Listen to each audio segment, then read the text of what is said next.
இன்னைக்கு வந்து நம்ம கட்டவாழை விட்டுருந்த செவ்வாழை தோட்டத்தில் இருக்கிறோம். இதுக்கு வந்து பாத்தீங்கன்னா ஃபர்ஸ்ட் டைம் வந்து நம்ம டாக்டர் அப்ளிகேஷன் கொடுத்துருக்காங்க. டாக்டர் சாயில் பிளஸ் பயோஸ்டிமுலண்ட் காம்பினேஷன்ல வந்து இதுக்கு நம்ம ஒரு 10 நாளைக்கு முன்னாடி கொடுத்துட்டு போனோம். கொடுத்துட்டு போய் இப்போ 10 நாள்ல வந்து பாத்தீங்கன்னா அந்த வாழையினுடைய குருத்து பகுதி, அதாவது வந்து கட்டவாழை விட்டுருக்கக்கூடிய அந்த கண்ணினுடைய குருத்து பகுதி பாருங்க எந்த அளவுக்கு லென்த் வந்திருக்குன்னு.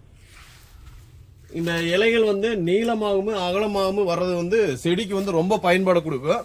போட்டோசிந்தசிஸ் நடக்கும்போது பாத்தீங்கன்னா பயிருக்கு கிடைக்கக்கூடிய சுக்ரோஸ் வந்து அதிகப்படியே கிடைக்கும். ஒரு ஸ்கொயர் ஃபீட்டுக்கு பாத்தீங்கன்னா 4 கிராம் அப்படிங்கிற பட்சத்துல வந்து நம்மளுக்கு வந்து அந்த சுக்ரோஸ் வந்து கிடைக்கும். அப்படி இலைகள் நீண்ட அகலமா வளரும் போது அதிகப்படியான சுக்ரோஸ் வந்து கிடைக்கும். சுக்ரோஸினுடைய அளவு அதிகரிக்கும் போது அந்த பயிரினுடைய உடம்புக்குள் இருக்கக்கூடிய செல்ஸுக்கு வந்து ஒரு நல்ல எனர்ஜி வந்து கிடைக்கும். அந்த செல்கள் வந்து நல்ல எனர்ஜியா வேலை செய்யும் போது பயிருக்கு நோய் எதிர்ப்பாற்றல் ஆகட்டும், ப்ரொடக்டிவிட்டி உற்பத்தி திறன் ஆகட்டும், ரெண்டுமே வந்து அதிகரிச்சுட்டே வளர்ந்துட்டு இருக்கும். அதனால விவசாயிகளுக்கு வந்து உர பயன்பாடு குறையும், பூச்சி தாக்குதல் நோய் தாக்குதல் குறையும், உற்பத்திங்கிறது அதிகரிக்கும். நம்ம டாக்டர் அப்ளிகேஷன் கொடுக்கும்போது இந்த இலைப்பகுதி அப்படிங்கிறது வந்து நீண்டு நல்ல அகலமா வரும். இலைப்பகுதி மட்டுமல்ல, வரக்கூடிய அடுத்த தார் பகுதியுமே வந்து பாத்தீங்கன்னா காம்பு size, chip to chip gap மற்றும் அந்த காம்பினுடைய லென்த் எல்லாமே வந்து நல்லா நீண்டு அகலமா வரும். அதனால விவசாயிக்கு இந்த உற்பத்தி திறனுங்கிறது வந்து நம்ம டாக்டர் கொடுக்கும்போது 100% கிடைக்கும்னு சொல்லி அனைத்து விவசாயிக்கும் சொல்லிக் கொள்கிறோம். நன்றி, வணக்கம்.